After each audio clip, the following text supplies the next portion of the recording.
Hello and welcome to Let's Talk Books. I'm Megan Cole, Teen Services Coordinator at the Powell River Public Library, and since the library's closure, I've been doing a weekly video titled Let's Talk Books, and in these videos I do exactly as the title suggests. I talk books for a little bit. I've also been inviting people in the community to share with me what they've been reading, and you have been doing that.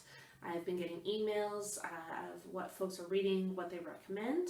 So next week I'm going to print those out and I will read them and share them with you.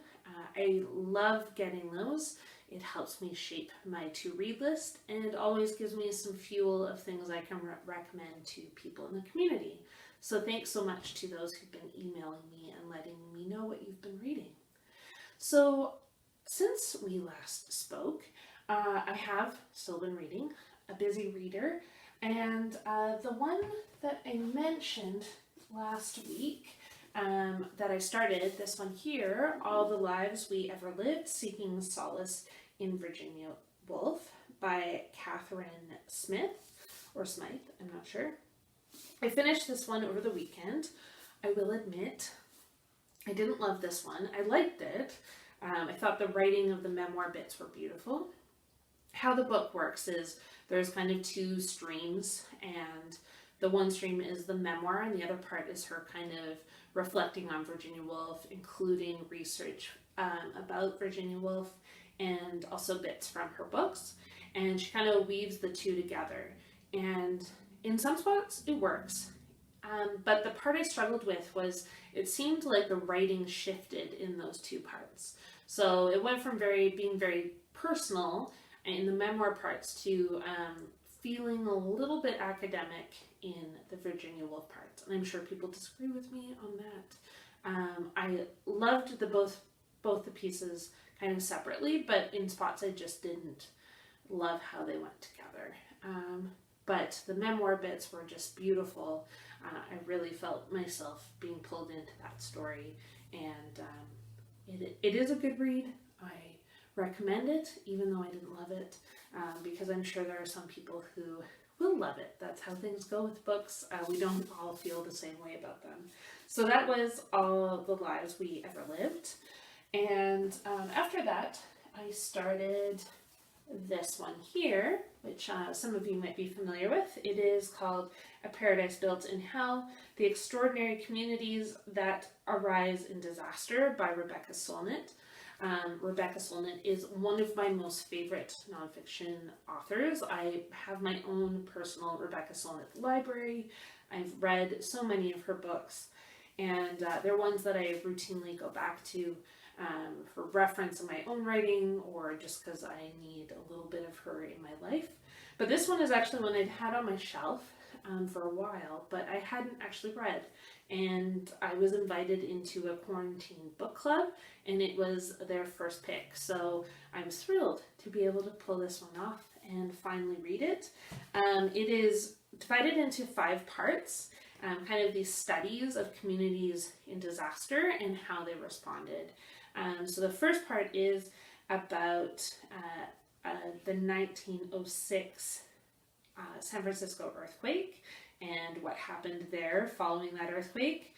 Then it goes into the Halifax explosion, then Mexico City's earthquake, following that it's 9/11, and then Hurricane Katrina. And it's just kind of one of these beautiful books that reminds you of communities' resilience in disaster. And while what we're going through may not seem like this like physical, earth-shaking natural disaster, it's still disastrous and having pretty serious effects on our everyday lives. So it reminds us that while these times are challenging, we can come together as a community, as friends, as family, to change things and to make them better too, even in times of adversity. So I'm early into this one. Hopefully I'll be done next week and can tell you more about it. And if others are reading this book right now, I'd love to know what you think as well. Or if you have read it, it's a beautiful book. Love Rebecca Solnit. Maybe we need a Rebecca Solnit book club. But that is one I'm currently working on. And the book I wanted to focus on today is a book that I unfortunately don't have the physical copy to share with you. It's called The Book of Delights by Ross Gay. I first found out about this book when I was in New York.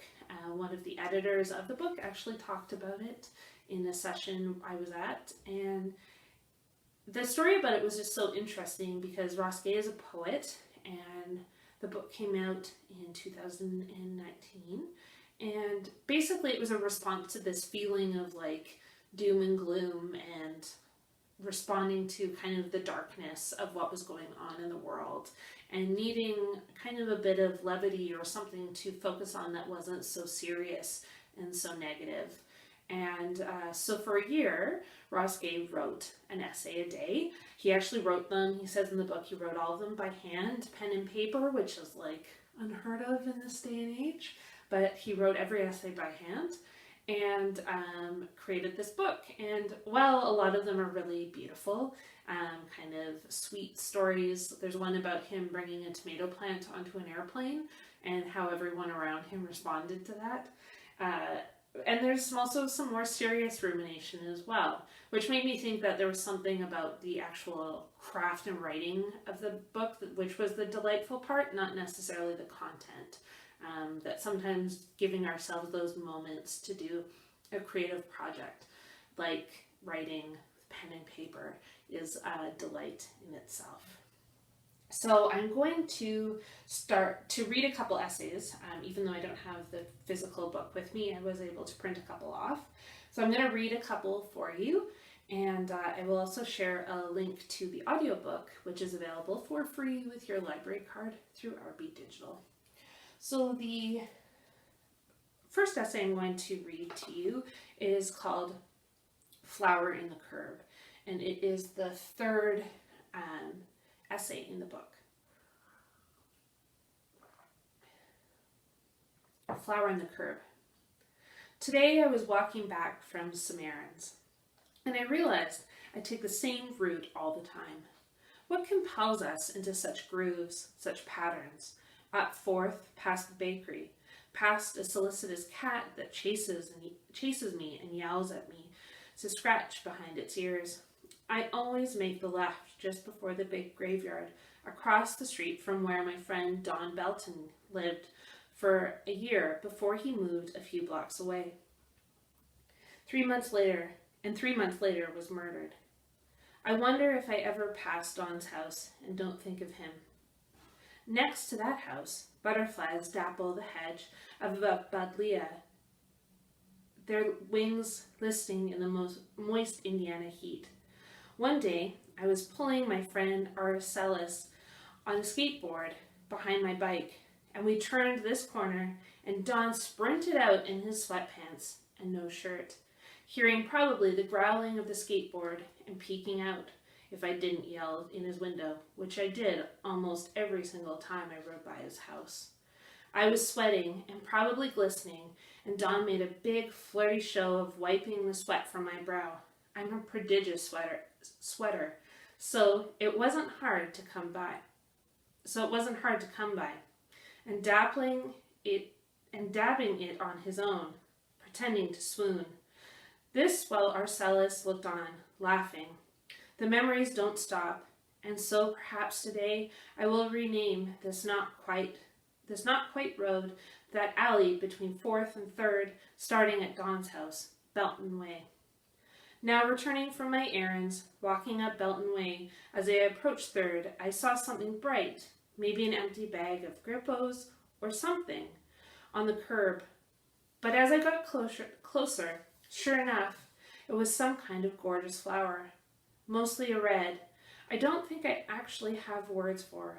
A red I've maybe only seen in this flower growing out of the crack between the curb and the asphalt street at the terminus of Belton Way.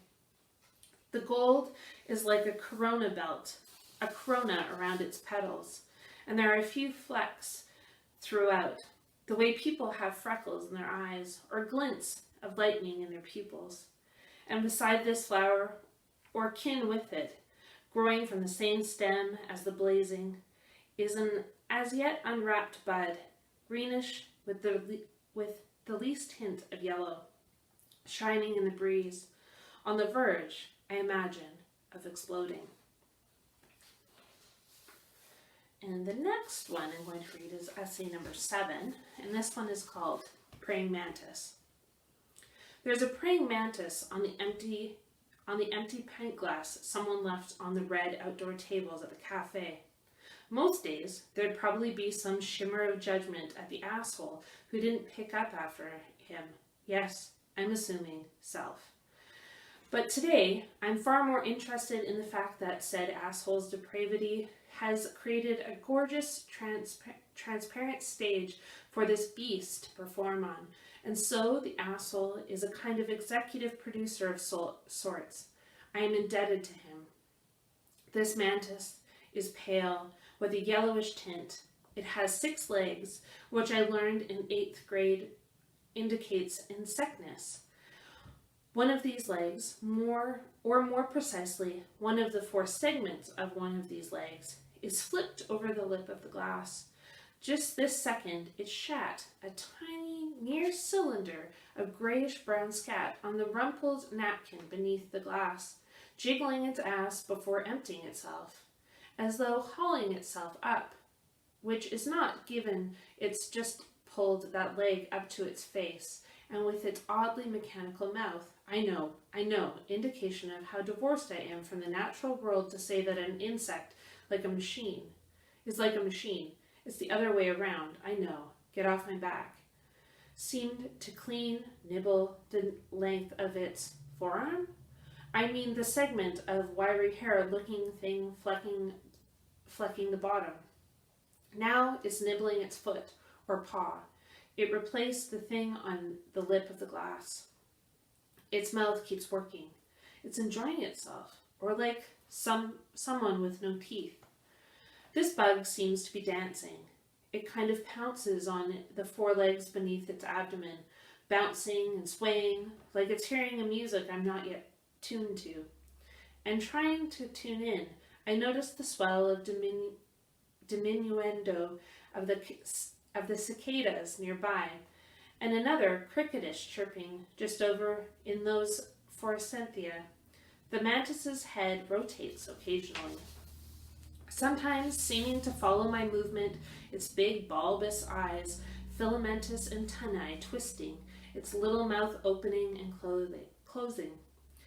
Turns out this mantis has been my companion for the last 20 minutes. This whole break in my afternoon, edging closer to me, dancing, then scooting closer still. And when I sit back in my chair, the mantis pulls its head over the glass to see me. Am I being egocentric? Swaying as it does so. Dancing, a woman in floral patterned dress just walked by, and the mantis turned its head, its heart-shaped head, in her direction, and now back to looking at me, slowly scooting down off its perch on the glass, rotating its body, and walking down the glass, onto the table, onto my book, When Women Were Birds by Terry Tempest Williams, on the edge of the red table, half a foot from my chair. This creature rears up on its back legs, extending its arms like it's looking for a hug, like it wants, maybe, to dance with me. A few years ago, I was going to give a poetry reading at my friend Jeff's farm, football fields of cockscomb and zinnia. You can only imagine the galaxies of bugs soaring above them, whirling and diving, butterflies and bees and dragonflies and ladybugs, and the birds come to feast on them. A whole wild and perfectly orchestrated symphony of pollination and predation. Walking through this, I noticed a faint buzzing and crackling sound on the leaf of one of those thousands and thousands of zinnias.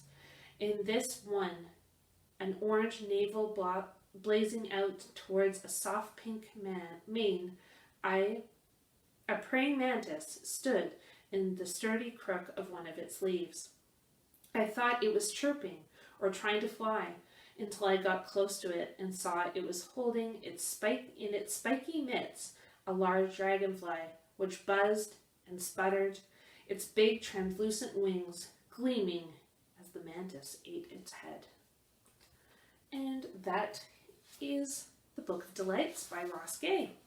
And as I said, I will share the link to that RB digital audiobook. I'm sure Ross Gay reads it much better than I did. He also has some beautiful videos of him reading from the book on YouTube, which I can share the links to as well. So that is another video, another Let's Talk Books video. I will be back next week. As I said, I will print out some of your book recommendations, so if you do have any, please feel free to email me at cole@prpl.ca. And until we meet again virtually through YouTube, I hope you all are doing well and enjoying some great books.